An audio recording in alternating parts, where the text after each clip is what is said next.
Hello everyone, welcome back to my channel और आप देख रहे हैं मेरा चैनल आयज़ा फहद। आज के इस वीडियो में मैं आपके साथ शेयर करने वाली हूँ बेबी का फुल फेस मसाज।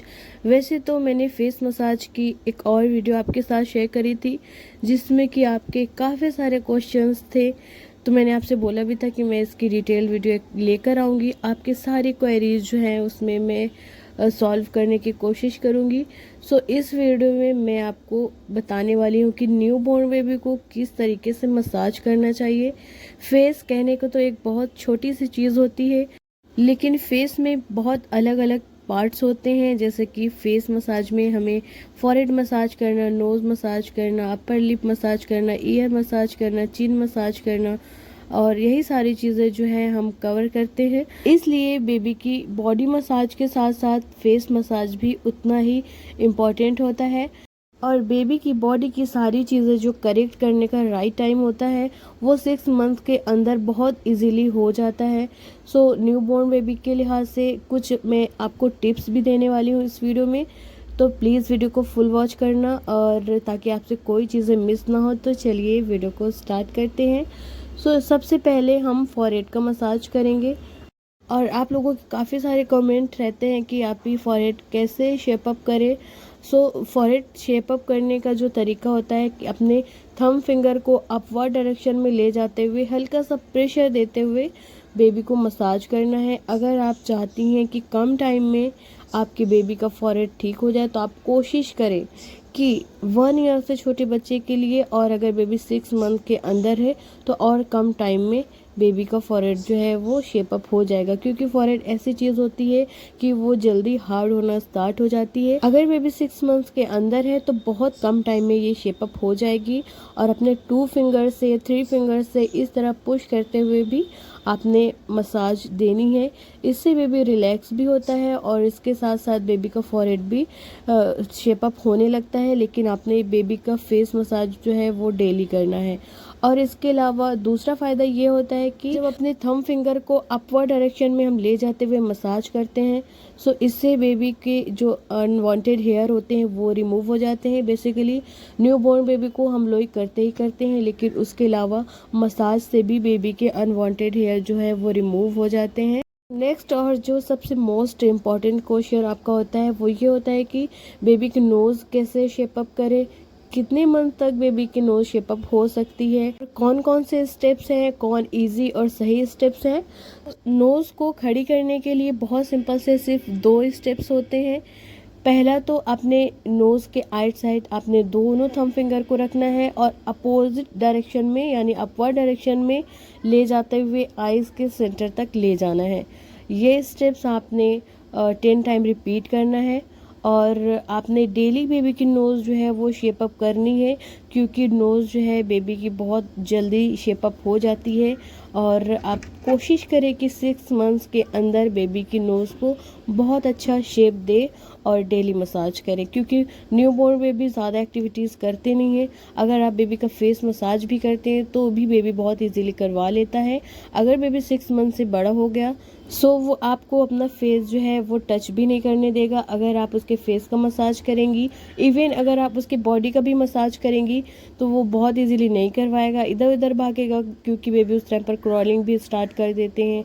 और अगर आप उसका फेस टच करेंगी तो वो बहुत ज़्यादा इरिटेट होगा और रोने लगेगा। और जो दूसरा तरीका है वो ये है कि आइट साइड दोनों थंब फिंगर को रखना है और नोज़ के सेंटर तक ले जाना है। इससे बेबी की नोज़ में बहुत अच्छी जो है वो नोक बनती है और बहुत अच्छी शेप आती है।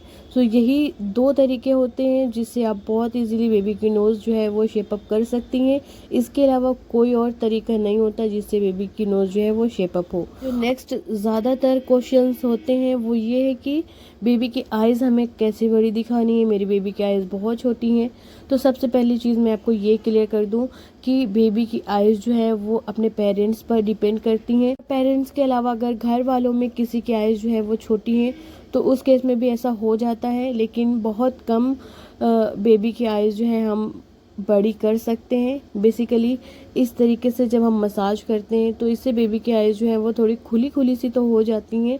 लेकिन अगर आप ये कहें कि बेबी की आइज़ कैसे बड़ी करें तो उसके लिए कोई मसाज जो है वो नहीं है। और अगर बेबी की आइज़ बहुत ज़्यादा छोटी हैं तो आप इस तरीके से मसाज करें, और अगर बेबी की आइज़ नॉर्मल है, बड़ी हैं, तब भी आप ये मसाज कर सकती हैं। इससे बेबी की आइज़ जो है वो खुली खुली सी लगती हैं। तो नेक्स्ट क्वेश्चन आता है, वो ये है कि बेबी के अपर लिप क्यों रिशेप होते हैं, बेबी के अपर लिप हम कैसे शेप अप करें।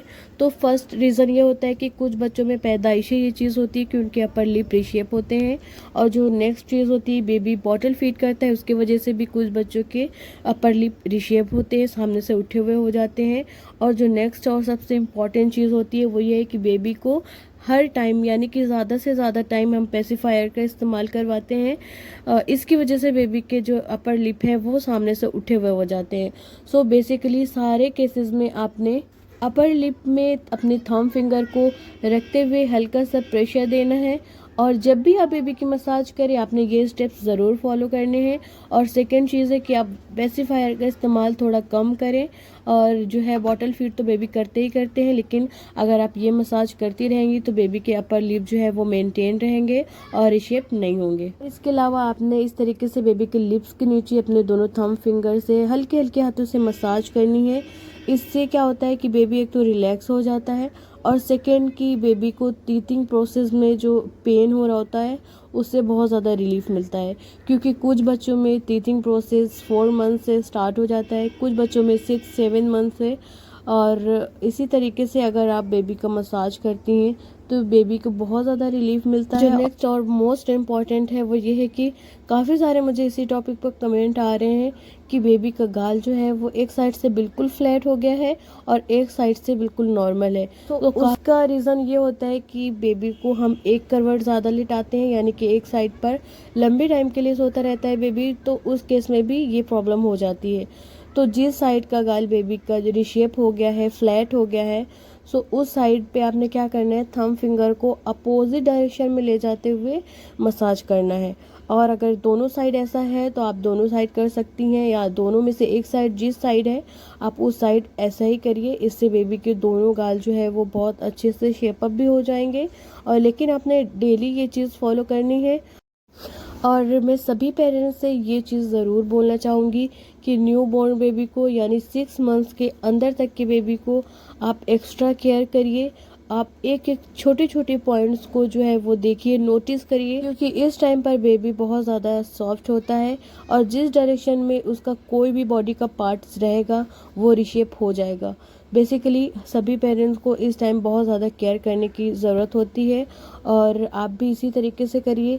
अगर कोई पार्ट्स आपको लग रहे हैं कि रिशेप है तो 6 मंथ्स के अंदर ही करेक्ट करने की कोशिश करिए। बहुत कम टाइम में बहुत इजीली करेक्ट भी हो जाएंगे।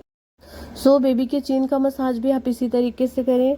बेबी के फेस में बहुत छोटी छोटी सी चीज़ें होती हैं, लेकिन आपने सारी चीज़ों का बहुत अच्छी तरीके से मसाज करना होता है। और मैं यही बोलूँगी कि 6 मंथ्स के अंदर ही आप सारी चीज़ों का बहुत अच्छी तरीके से मसाज करिए। एक तो बेबी से रिलैक्स भी होता है, बेबी हेल्दी होता है, और जो चीज़ें अनकरेक्ट होती हैं, रिशेप होती हैं, वो सारी चीज़ें शेप अप होने लगती हैं। और नेक्स्ट क्वेश्चन है कि बेबी की मसाज हम किस ऑयल से करें, गर्मियों में किस ऑयल से करनी चाहिए, बेबी की फेस मसाज हम किस ऑयल से करें।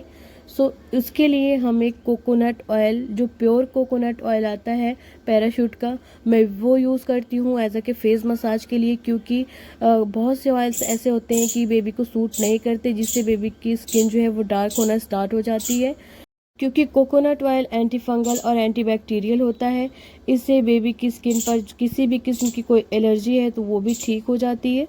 ये बेबी की स्किन का कलर जो है वो डार्क नहीं करता, बहुत ज़्यादा लाइट वेट होता है, चिपचिपा नहीं होता है, स्किन पर बहुत अच्छे से एब्जॉर्ब हो जाता है। सो इसीलिए मैं बेबी के फेस के लिए, बेबी की बॉडी के लिए कोकोनट ऑयल ही यूज़ करती हूँ। चाहे समर्स हो और चाहे मानसून सीज़न हो, फेस के लिए भी मैं कोकोनट ऑयल ही यूज़ करती हूँ। और विंटर्स में मैं बॉडी के लिए गर्म तासीर वाले ऑयल्स यूज़ करती हूँ। कुछ बच्चों के कान जो है वो खड़े खड़े से होते हैं, तो इस तरीके से बेबी के ईयर का मसाज करना है। पुश करते हुए, प्रेशर देते हुए 1 सेकेंड के लिए रुकना है और इस तरीके से मसाज करना है। इसकी डिटेल वीडियो भी मेरे चैनल पे है, आप चेकआउट कर सकते हैं। आई होप कि ये छोटी सी इन्फॉर्मेटिव वीडियो आपके लिए हेल्पफुल रही हो। और आपके सारे क्वेश्चंस के आंसर जो है वो मैं कर सकी हूँ। अगर आपको इससे रिलेटेड अभी भी कोई क्वेरी है तो आप कमेंट बॉक्स में ज़रूर लिखें। मैं सबके कमेंट पढ़ती हूँ और रिप्लाई भी करती हूँ। सो इसी के साथ मुझे दे इजाज़त, मिलते हैं नेक्स्ट वीडियो में। तब तक के लिए दुआ में याद रखें और मेरी वीडियो को ज़्यादा से ज़्यादा शेयर करें ताकि न्यू पेरेंट्स की और सभी पेरेंट्स की बहुत ज़्यादा हेल्प हो सके मेरी इस वीडियो से।